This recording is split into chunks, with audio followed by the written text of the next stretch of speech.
Good morning, I'm Stacy, owner of Montana Used Bricks. And I had someone in the comments a couple of weeks ago ask about the quality of my used bricks and how I determine what I'm keeping in my store and what I'm tossing in the box. I thought today I would try to go over how I do that, because as you can see, this is a stack of 10 2x4 bricks, red. And from a distance, they all look fine, look like they should go into inventory. But I'm going to show you close up how I look at these and make a determination on what stays in the store and what goes.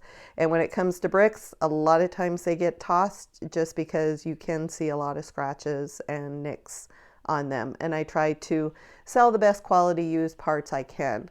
Older stuff, unique parts, parts that are hard to find, I'm more likely to put them in my store if they have scratches, abrasions, nicks. If they're really bad, I will put a disclaimer on the description to let them know. For the most part, I try to toss out stuff that isn't almost new looking.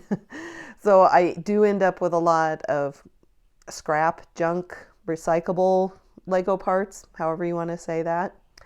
I did also have somebody make a comment that they felt bad about passing on used, scratched, broken Lego pieces. Obviously, if it's broken, it's going in the garbage. As for the used scratch that I'm going to pull out of here, there's going to be a lot of them. And I don't want to just toss those in the garbage, because to me that's a waste. So I do sell them on Facebook Marketplace. I'm very careful in the description to make sure that I use the word used a lot.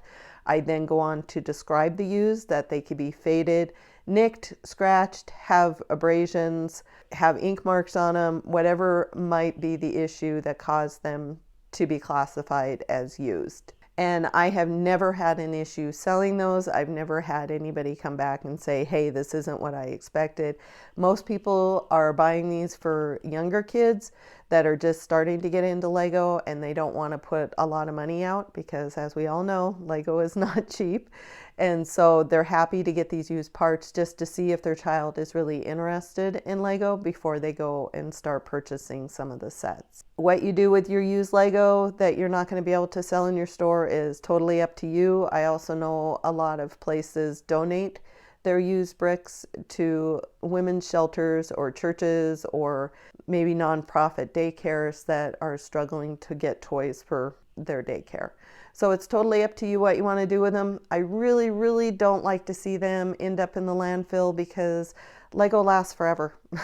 So if you can recycle it, use it as filler for a mock, do something else with it, please do that. Don't throw it in the garbage. Now that I'm done preaching, I think I will take this down to better lighting and hopefully a better angle so I can show you what I'm talking about with the quality of the brick. So here I have my stack of 10 bricks, and now that I have the lighting just right, you can see that most of the bricks have a lot of nicks to them. Actually, very few of these would end up in my inventory. Possibly this one seems to be okay. So, and then I would just look at the bricks very carefully, see if there's any that I want to keep in this stack. It doesn't look like there's too many that I would keep.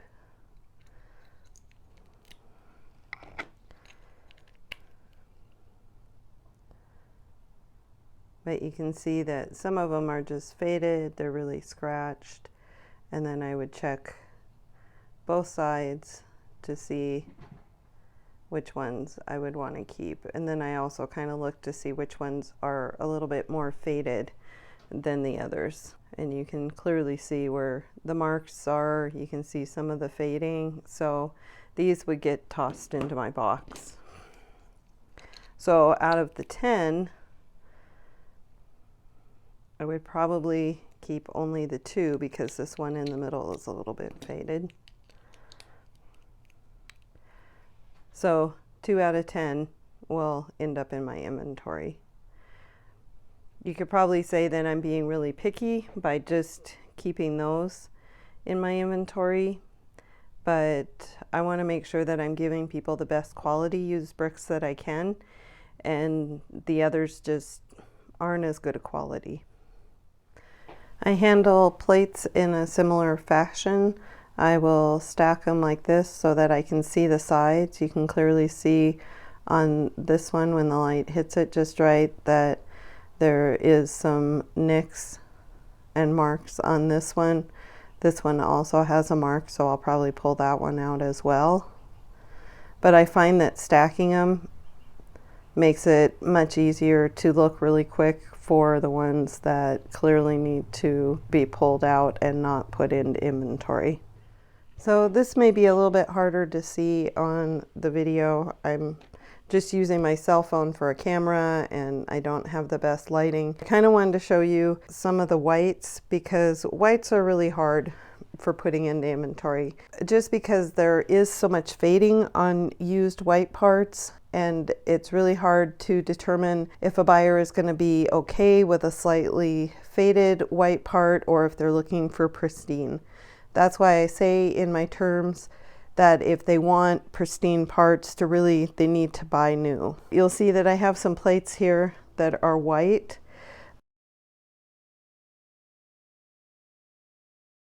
On these two here, you can clearly see that there is a difference, and this one is quite a bit faded. I'll probably wash this one to see if I can get it a little bit lighter. It really isn't that bad, but you just never know how buyers are going to react when you send them a white part that's a little bit more faded than the others.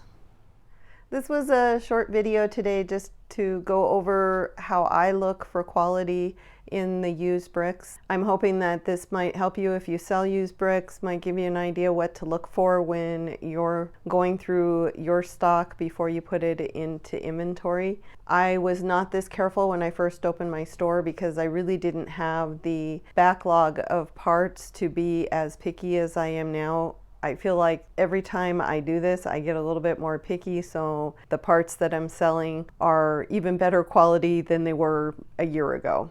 And just a couple of side notes, I realized when I went back and looked at the video that you can very much see that my right hand is all bruised.